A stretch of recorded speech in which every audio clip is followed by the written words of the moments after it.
My name is Megan, and this is Everything Lit.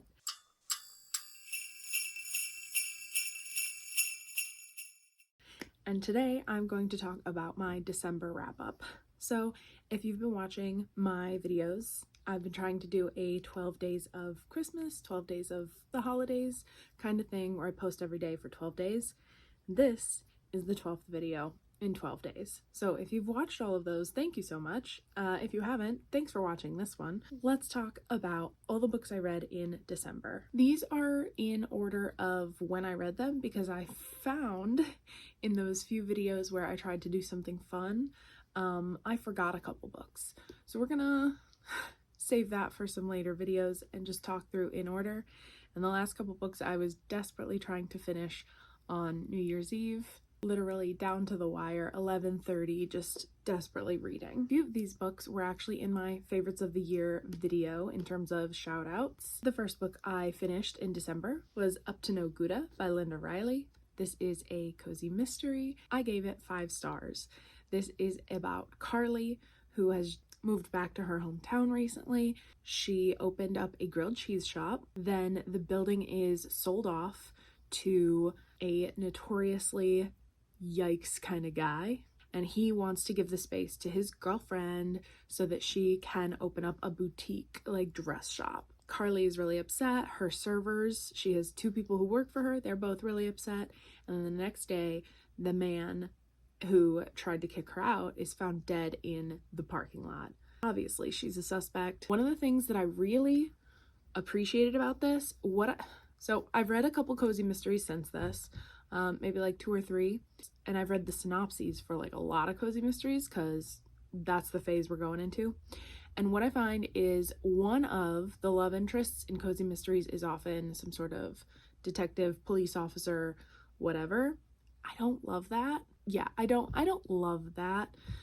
But in this one of the love interests is actually just like, I think he's an electrician or some sort of handyman. He owns his own little like hardware store, and I loved that.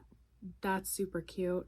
I cannot wait to read the rest of this series in January when the 3rd one comes out. The next book I read in December was When Night Breaks. Actually, I'll put it over here. When Night Breaks by Janelle Angelis. I gave this 2 stars. This is a YA fantasy, the second in a duology. So the completionist in me just wanted to get it done. I read the first book in this duology last year about this time. This is about a magical competition. It was compared to Phantom of the Opera meets Moulin Rouge. This girl, I can't remember the main character's name, but the main girl is a dancer like the Moulin Rouge. She can just charm anyone with her magical acts and her beauty, and she's sequestered in this house, and she finds out that most of her life has been illusions, and this happens in the first like couple chapters. It's not a spoiler, it's on the back. And she runs away to the big city to be part of this magical competition, and she's the only girl in the competition because women don't have magic. And, you know, I'm like kind of making fun of it, but the first book I really liked. I thought it was interesting. It had good characters. I thought the magic was fun and interesting. The setting was cool. There were some mysteries throughout about why she had magic and other women maybe don't, why she was sequestered in this house for her whole life, escaping the man who she thought had sequestered her there. The dynamic between her and this other magician were really good, and something happened at the end of the first book that was just like, okay, I'm here for it. And then the second book didn't live up to that. I should have DNF'd it. I should have not finished it halfway through because I was just bored. I listened to the audiobook, and the audiobook was like 16 hours, 18 hours. It was really long, and I was about halfway through. I had listened to it for 9 hours, had 9 hours left, and I was like, ooh, should I not finish this? And I should have not finished it, but I did, and it wasn't good. I didn't like it. Basically, in the second book, something happens at the end of the first, and in the second book, we are introduced to an entire new cast of characters. The mystery is super drawn out. Like, I just felt like nothing happened for most of the book, and then the ending, just no. Not happy about it. In fact, I'm gonna I'll have an unhaul video soon, but I'm getting rid of the first book because I don't care. I'm not going to buy the second book. I didn't like it. Then I finished The Woman They Could Not Silence by Kate Moore. This is nonfiction. I gave this 5 stars. Fantastic. This is very novelized. And what I mean by that is it's written like a novel, but with the citations and interjections of like actual letters that this woman wrote and people wrote to her. This follows Elizabeth Packard. She starts to think critically and gets wind of like the women's movement and feminism in the 1860s when, you know, women in England are petitioning for the vote and women in America are starting to take notice. She starts to disagree with her husband on theological matters and religion and wants to go to a different church. But he is a reverend? Yeah, he's a reverend at this church. So he's like, if you disagree with me, you're clearly insane. He gets a bunch of his parishioners, and I may not be using the right terms for the like religion that they're part of, but that was not the important part of the book for me. But he gets a bunch of his parishioners to sign a petition that she's crazy, even though she's totally sane. She and he have, I think they have 5 kids, and he ends up shutting her away in this asylum for years. And this is about her fight to get out of that asylum, her relationship with the director of the asylum, and how history remembers men versus women in very different ways. And just, oh my gosh, it was so fantastic. The way this is written and the story, like, this is a real woman and these things really happened. And that sometimes when you're reading something that's like heartrending, like that adds another level to it. Like, this happened, and it didn't only happen to this woman, it happened to many women, and they didn't all have the same power and privilege that Elizabeth did. They didn't all get out. Like, oof. So absolutely fantastic. If you are interested in feminism or the history of feminism or insane asylums in America in the 1800s, oh boy, she's chunky, but she's worth it. And the audiobook was fantastic. Then a little bit of lighter fare. I read The Christmas Dress by Courtney Cole. This is a Christmas romance. I gave this 3 stars. It was okay. I listened to the audiobook for most of it, and I kind of misunderstood what this was about. So this is not 2 timelines. This is about Meg. Not me, I'm a Megan. This is about Meg, whose father has recently passed away, and he was the manager of a apartment building in Chicago. So she has to move back from New York to Chicago to take care of her father's affairs and take over this apartment building. She meets a lot of the tenants who are older and gets life lessons from them. And there's one particular tenant who has sort of a love story gone wrong, and this dress that she wore the night things went wrong, and she ends up giving that dress to Meg. It's like a magical dress. Meg is a fashion designer, and she's inspired by this dress, and it had a lot of pieces that were all good and made sense and worked together. What I did like was the romance. The romance was cute. I did like the way the story ended and everything came together to make sense. What I didn't like, how everything just kept going wrong. Like, just piles of crap happens to this main character. Like, you start out the book with her father dying, and she leaves her job to move back home. Her sister had died like when she was younger. Her mother was gone, so she has no one, and she moves into this apartment building that is falling apart. Like, boiler goes out, electric bills aren't paid. Like, girl, get out. But she wants to save the building and make it safe for the tenants. And then at one point, like, one of the tenants passes out. Like, there was just too many bad things happening. And I'm glad it worked out in the end and the main character got what she wanted. But like, the first half of this was just ouch. I ended up giving it 3 stars because like half of it was enjoyable and half of it was not. This author does have another Christmas story that I think involves time travel, though. We all know I love time travel, so I might still pick up some stuff by this author. Vino, what are you doing? You want to say hi to the people? Come say hi to the people. Yeah. Are you a big boy? I need a big boy. I need a big boy. Aww. Okay, bye. I read another Christmas romance after that, and that was A Merry Little Meet Cute by Julie Murphy and Sierra Simone. I love Julie Murphy and everything she writes, so this was on my radar the moment they announced it. I gave this 5 stars, thought it was fantastic. This is dual point of view. So we get B, who is a porn star, adult actress, whatever you want to call her, and she gets cast in a Hallmark-esque holiday movie without them really knowing her past. And then we also get Nolan's point of view, who is an ex-boy band member, grown up, and he was the bad boy of the band.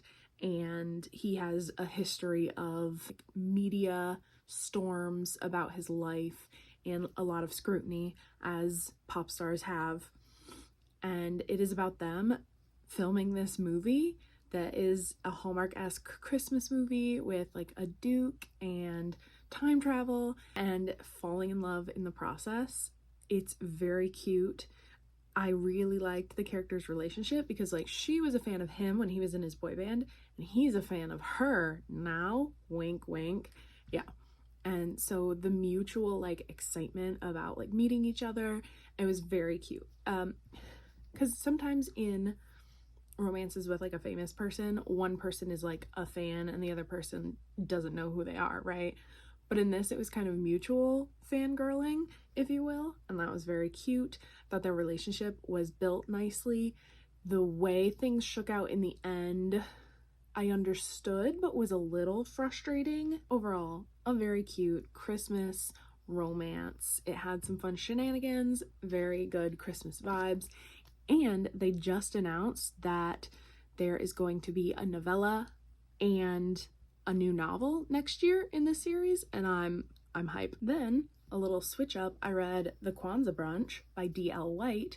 This is another romance. I gave it 4 stars. This is about 2 co-workers who fall in love. It's a very short novella, very short story. What I didn't like was that Kwanzaa like wasn't actually a huge part of it. Basically their work had this Kwanzaa brunch because it's trying to be super inclusive, and that's where the 2 characters meet at this brunch, and then they start being interested in each other. They go on a date. They have a mutual friend who they end up going to their house for, I think, a New Year's celebration, or it might be Christmas, I don't remember. For such a short story, I thought their relationship was built nicely. It was pretty cute. And not that the story had to do this, but I wanted more about Kwanzaa.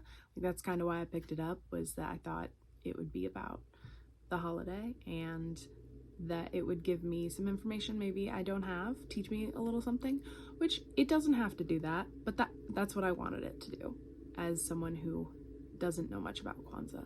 Then another Christmas romance, You're a Mean One, Matthew Prince by Timothy Janowski. I listened to this on audio. Audiobook was good. I gave it 4 stars, and this is about Matthew Prince, who just bought an island. Whoops. In order to keep this like PR storm in the box, his parents ship him off to his grandparents' small town. I'm pretty sure this is set in Vermont. I don't know what it is about me and books set in Vermont lately, but like I've read so many of them. So Matthew Prince arrives at his grandparents' place, and they have his grandfather teaches at the local university, and they have a student staying with them named Hector. Hector and Matthew get off on the wrong foot initially, but then there is a Christmas gala that needs help, and Matthew Prince is a good party planner, so he and Hector team up to throw this Christmas gala and raise money for his grandmother's bookstore to stay open. I thought it was really cute. I'm trying to think, I didn't love the voice at times. This is what you'd call very voicey. The narrator is Matthew, and he has a very specific point of view and a very specific voice, very quirky, very Gen Z, zillennial lingo. And at times it was really fun and funny, and at times it was a little grating. I almost wish it was dual point of view because Hector, like, they get off on the wrong foot, and it's kind of explained later, but kind of not. And so I would have just liked to have gotten more of Hector's internal stuff.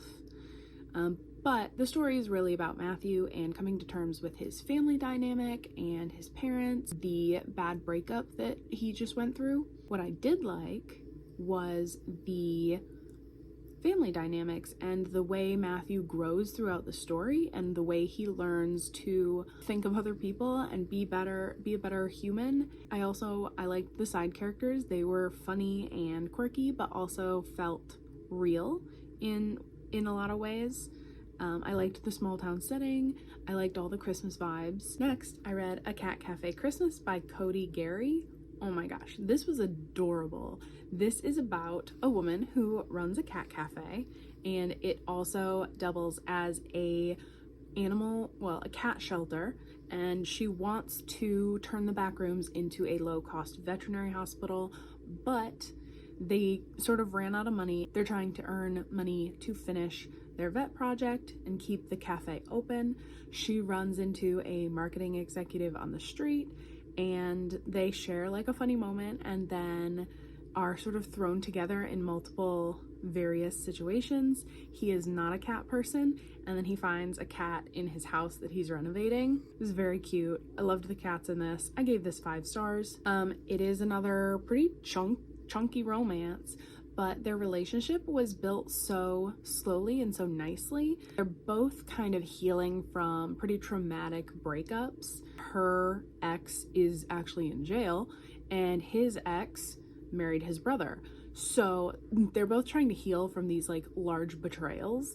And at one point, the main female character is like, oh, we can be each other's heel bounds. And he's like, what? What are you talking about? Instead of a rebound with like sex, they can be heel bounds and just be friends and learn to like trust other people again. They did. That was adorable. And that was really what their relationship was built on, was trust. And you can't have a relationship without trust. So the way that their romance was built was just perfection. Then I finished Portrait of a Thief by Grace D. Lee. This is a general fiction. I gave this 3.5 stars. I ended up rounding up on Goodreads to 4. I partly listened to this on audio and partly read it physically. I didn't really jive with the audiobook very much. I enjoyed it more when I was reading it physically, so take that as you will. This is about a group of college students who are Asian American. Specifically, they're all Chinese American. They are contracted to steal 5 ancient Chinese artifacts from 5 different museums in 5 different countries. What I didn't like about this was some of the distance. I felt very distanced from the characters. I thought they were going on emotional journeys, but the writing was not in their head enough. There was just some distance that I didn't know whether it came from the writing or the plot specifically that I just couldn't bridge. I do think the writing prioritized cool images over emotional growth. So there are a lot of cool images in here, and the writing is good in terms of images and moving the plot forward. What I did like were the images and the heists and the planning for the heists. Like, I love a spy story, I love a heist story, and this did give me those heist vibes that I wanted. There was tension when the heists were happening, like, are they gonna get away with it? Another thing I really loved, I loved the way it ended, because at a certain point in the book, you're like, okay, well, this can end one of 2 ways. Either they get caught or they don't, right? That's how all heists end. Either they get caught or they don't. And this did something different. It did have like Ocean's 8, Ocean's 11 vibes. I also really liked the thematic elements of the book and the ideas that it was exploring of being Chinese American and what that means, because all the characters have a different relationship to America and a different relationship to China. I thought those were really well explored and nuanced. At some point I'll have a vlog talking about this and 2 other hardcovers. I really cannot wait for this to become a movie. The film rights have been optioned, or a mini series, like whatever they want to do. I will watch the crap out of this because it would be so cool. Next, I read The Matzo Ball by Jean Meltzer. This is a romance, and I did give this 5 stars. I listened to the audiobook for this. Oh my gosh, it was so cute. When you think of rom-com, this was heavy on the com. Very funny. This is about a woman who is a writer of Christmas romance novels, and her publisher says, hey, people are kind of over Christmas, why don't you write a Hanukkah romance novel? And she's Jewish and celebrates Hanukkah, but that's a little too close to home for her. So she's like, I don't want to do that. And she needs to find inspiration. So that's Rachel, the main character. And then Jacob, the main male character, is throwing a giant matzo ball. He has a company that throws these big events, and he is coming back to New York from Paris to throw a giant Hanukkah ball. And Rachel desperately wants to go to this ball for inspiration for her story. The only issue is she and Jacob are summer camp enemies. They played a lot of pranks on each other the one summer that he went to summer camp, and they were also secretly dating at summer camp. Both of them think the other betrayed them at this camp, that they didn't take it seriously, and it's very cute. It's forced proximity, it's enemies to lovers. The comedy in this, oh my gosh. There's a matzo ball costume involved. The main character, Rachel, also has a chronic illness, so it really explores her relationship with her body. So what I didn't like about this, here's the thing. There's a lot about Christmas in this book, and the main character thinks of Christmas as sort of a magical, happy place, and this happy holiday where, like, Christmas magic happens for Christmas. Magic doesn't happen for Hanukkah, is her thinking. And so I could see people taking issue with how much Christmas is in this book about a Jewish holiday. However, part of me wonders if bringing Christmas into this was strategic. There's like a lot about Hanukkah and a lot about Jewish identity in this. There's also a lot about Christmas, and part of me wonders if it was strategic in the way that readers outside the Jewish identity and outside of that religion can get on board or have something familiar to hold on to. Next, I listened to the audiobook for 12 Sleighs of Christmas by Jacqueline Frost. This is a cozy mystery. I gave it 4 stars. Main character Holly, her parents have a Christmas tree farm. She's moved back to her hometown in Maine, not Vermont, to help her parents for Christmas on this Christmas tree farm because her engagement was just broken off. She was supposed to get married on Christmas Eve. There is a woman who is with the Historical Preservation Society who is just citing people for the tiniest things, not being in line with the historical vision of this little Christmas village. Main character's father gets cited for their new fences, and he argues with this woman. She storms out into the cold. He goes after her to apologize, and when the main character leaves, she finds that woman dead. So the suspicion is on her father and on her farm because that's where the woman was found, which means Holly tries to solve the murder. This was it was so Christmassy. It was so fun because it takes place on a Christmas tree farm in the Christmas season and in this like Christmas town where like this is what they do. So they had like 12 days of reindeer games where every day there was a different event taking place at the Christmas tree farm. They had their own little cafe. It was so cute. There's like cookie decorating, there's tree decorating. There was pickle hunting. They went and found pickles in the trees. Very funny. What I didn't like and why it's only 4 stars is the romances with a cop. Now, I listened to this on audio, and the cop or the detective is from Boston, and the narrator did a sort of Boston accent. That was great. But I don't love the like detective romances. I really did like the mystery and like why things went down. I did like the main character. She has a rescue cat named Cindy Lou Who, and her love interest, the detective, takes in the murdered woman's cat because she doesn't have any family to take the cat. So this has not 1 but 2 rescue cats in it. Love to see it. Overall, enjoyed it. I will listen to further books in the series on audio probably in upcoming Christmas seasons. Then, one of the books I finished on December 31st, Sherlock Holmes and the 3 Winter Terrors. I think in my TBR I said I usually read a Sherlock Holmes book every winter for the past 3 years, and I have. all by the same author. So this is by James Lovegrove, and I ended up giving this 3 stars. Didn't love it as much as I would like to. This is basically 3 mysteries that Holmes solves in across like 5 years, all in the winter, all over like the Christmas season. So they do end up being connected, which is why they're all told together. There was something about this particular story, and I think maybe it was the nature of it being 3 different mysteries that put me off, and they all deal with a supernatural element that Holmes has to prove false.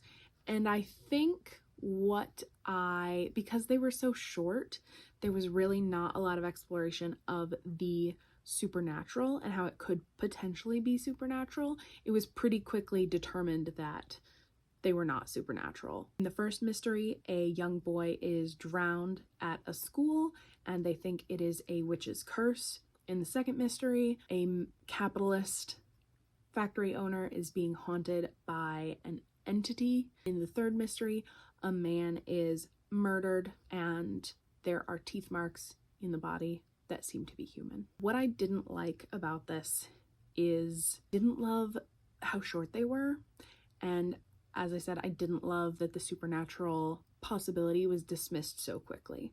What I did enjoy, I liked the ending. I liked the emotional weight that Holmes had at the end. I liked the way the last story ended. There was a chase scene, there was some gunfire, very exciting, typical Holmes Watson shenanigans. I love Mary, Dr. Watson's wife in the middle story, Mary Morstan, nay Watson. We're a fan of Mary. And finally, the last book I read in December, finished it at technically 12:10 on January 1st, was A Princess for Christmas by Jenny Holiday. This is a romance, and I gave it 5 stars. This is about Princess Marie of Eldovia. She is in New York for a United Nations speech, and it's about Leo, who is a cab driver and the guardian of his sister. And he's driving his cab, and his sister and him see this princess desperately trying to get a cab. His sister makes him pull over and pick her up. They end up getting to know each other. She hires him for the weekend to drive her around. The beginning of this book gives very Enchanted vibes, right? There's a man and a small child, and the small child says, "Look, a princess!" And it really is a princess. So Leo and Marie get to know each other throughout those 3 days in the cab. So what didn't I like about this book? Not much. There was not much I didn't like. I think the writing was good. I liked both of the characters. They both had their own struggles. Marie with her father, the king. She lost her mother around Christmas a couple years ago, and Leo lost his parents around Christmas a couple years ago. So they kind of bond over that loss and learn how to deal with the issues that are plaguing them through their affection and love for each other. And that is my favorite kind of romance, where the two characters have their separate conflicts, their separate storylines, and through their relationship they learn how to resolve those other storylines. Perfect. So I thought their relationship was fun, the banter was good, the sex scenes were good, all around great book. I want to continue. It is a series. So those were the 13 books I read in December. Now we're in 2023. Time to start a new TBR. Thank you for watching. If you like this video, you could subscribe, you could click the like button, or you could do whatever you want. I'll see you next time.